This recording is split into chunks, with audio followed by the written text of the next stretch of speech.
Hello, everyone, and welcome again to the Contenders Project, where each week we are urging you, as Jude urged his readers, to contend for your faith, the faith that was once for all entrusted to God's holy people.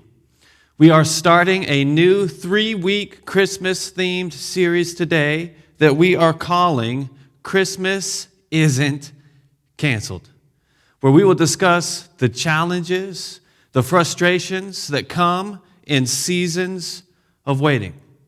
We will discuss, though, not only the challenges and the frustrations that come in seasons of waiting, but then the antidotes to each of those challenges, where we will also talk each week first today about hope, then preparation, and finally about finding the beauty in the mess.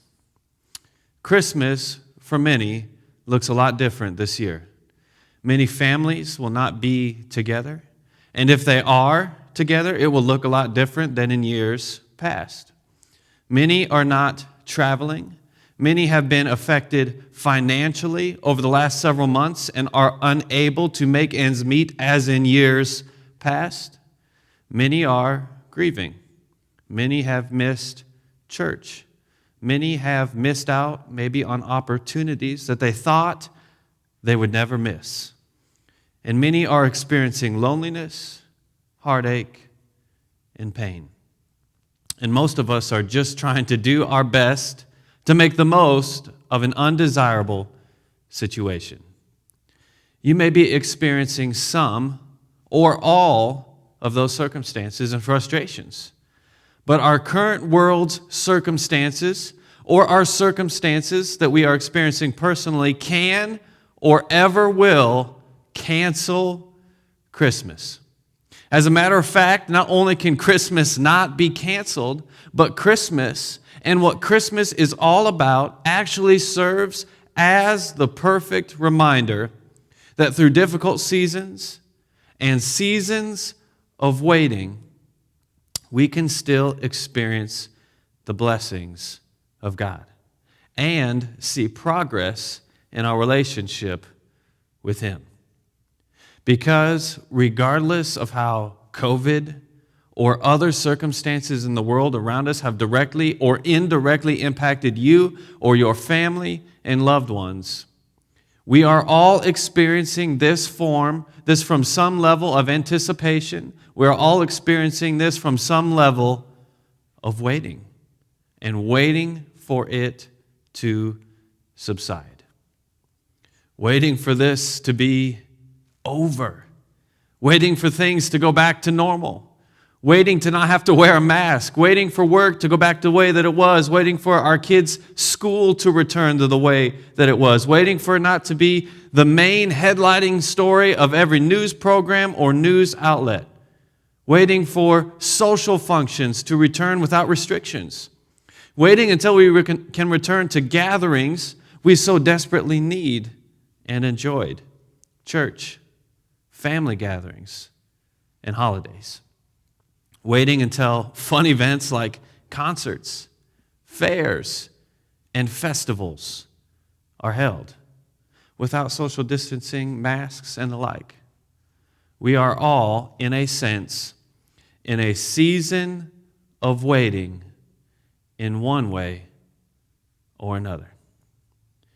And none of us like to wait.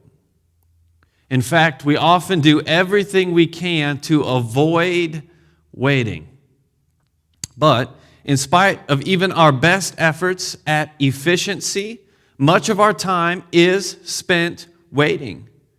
Some years, it feels like we spend all 365 days in a waiting game. Christmas, of all things, reminds us that God is at work even in the waiting, in the struggle, and in the longing for something more or something different. So throughout this holiday season, I believe it is important to remind ourselves that despite difficult circumstances, Christmas isn't and will never be canceled. I want to start this series by jumping right into a couple of verses straight from the book of Isaiah. If you're following along with me at home, I'd like you to read with us here Isaiah chapter 9, verses 2 through 7. If you're following along at home, Isaiah chapter 9, verses 2 through 7. It says, "The people walking in darkness have seen a great light. On those living in the land of the shadow of death, a light has dawned. You have enlarged the nation and increased their joy. They rejoice before you as people rejoice at the harvest, as men rejoice when dividing the plunder. For as in the day of Midian's defeat, you have shattered the yoke that burdens them, the bar across their shoulders, the rod of their oppressors. Every warrior's boot used in battle and every garment rolled in blood will be destined for burning with fuel for the fire. For to us a child is born, to us a son is given, and the government will be on his shoulders. He will be called Wonderful Counselor, Mighty God, Everlasting Father, Prince of Peace. Of the increase of his government and peace, there will be no end. He will reign on David's throne and over his kingdom, establishing and upholding it with justice and righteousness from that time on and forever. The zeal of the Lord Almighty will accomplish this." This familiar Christmas passage from Isaiah chapter 9, this passage prophesies the birth of a future child, Jesus, who will bring about true freedom, peace, and joy for the people. It is a beautiful reminder of the power of hope, which is today's topic. This verse so distinctly focuses on hope, especially in a season of waiting, because when Isaiah wrote this prophecy, the Israelites had not yet been taken into captivity, but they were experiencing increased oppression from the Assyrians. And in the time of this writing, for the Israelites, it was a dark time. And there was little indication that the conflict they were experiencing would end or end favorably in a timely fashion for them, for the people of Israel. So when God spoke through Isaiah, this very message that we just read, that we started with today from Isaiah 9, became a message that the people of God would cling to literally for hundreds of years. That the people would come out of darkness, as it said in verse 2, that they would experience growth, joy, and provision, and an end to war. And not just this particular war with the Assyrians, but every war, as it described in verses 3 through 5, that a child and a son, our child and son, would be born to usher in the greatest gift, true peace, as it says in verse 6, that his kingdom, this king, would reign forever.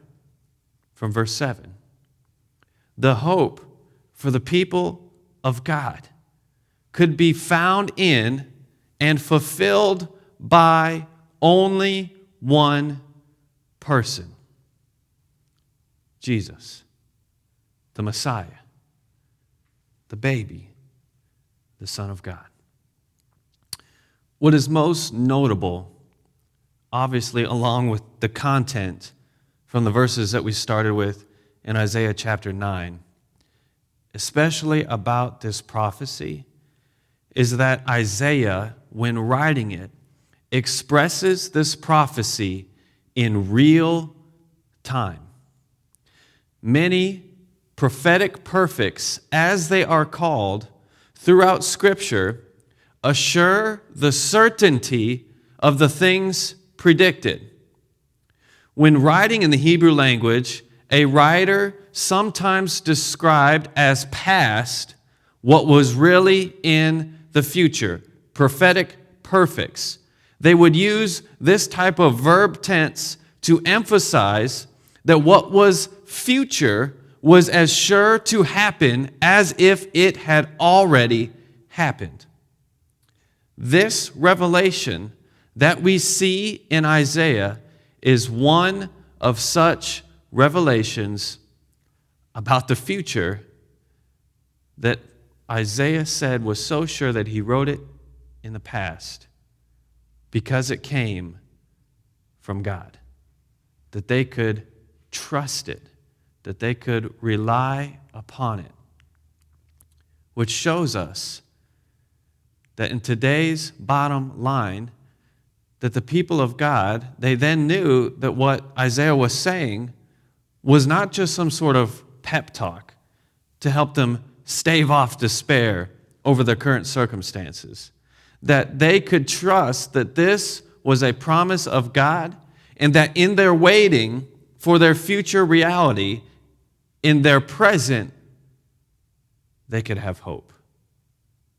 Which does bring me to today's bottom line. You see, when Isaiah communicated God's promise of the birth of a Savior for the people of Israel, they didn't know how long it would take to receive that gift. 1 year, 10 years, 100 years, or more accurately, 700 years.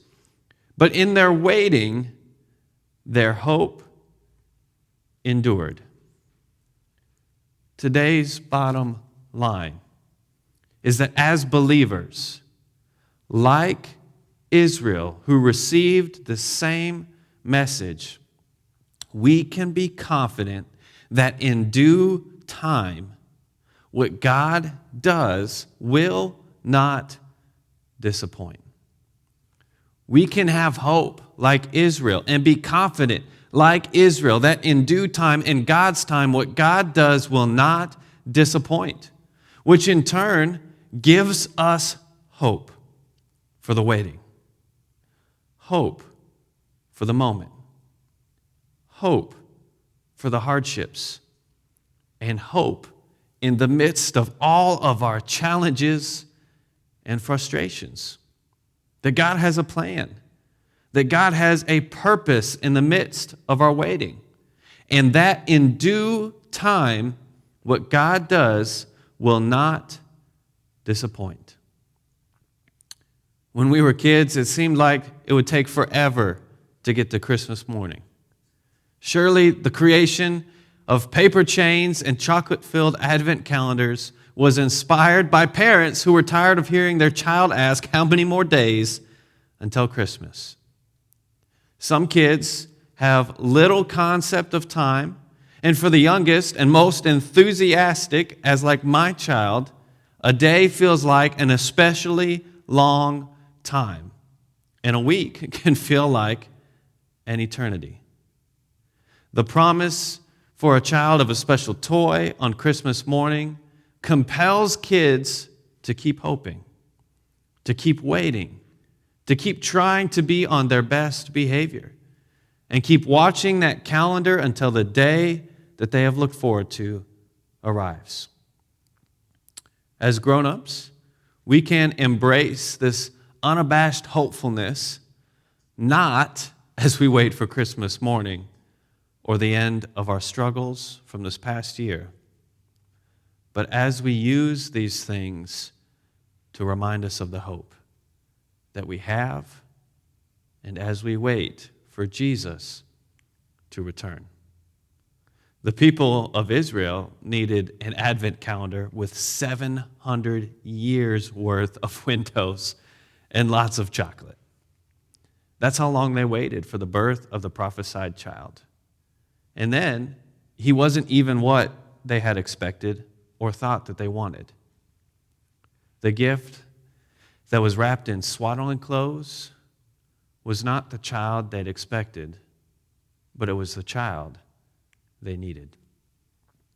Though it might be easy to judge the Jewish nation for rejecting Jesus, it's more productive to learn from their mistake. we find ourselves in solidarity with the feelings that they must have had while waiting for the Messiah to come again. While we wait, we can work to temper our expectations with the reality of what's best instead of what is most self-serving. The Jewish nation expected a king who would reign supreme. While waiting, they created a king in their own image, powerful and in control of the masses. Instead, God gave a king who was more concerned with conquering sin and inviting people into an everlasting kingdom than with wearing a political or national crown of power. As we wait for things in our life to get better, to go back to normal, or seem less chaotic, even as we do anticipate Jesus' return.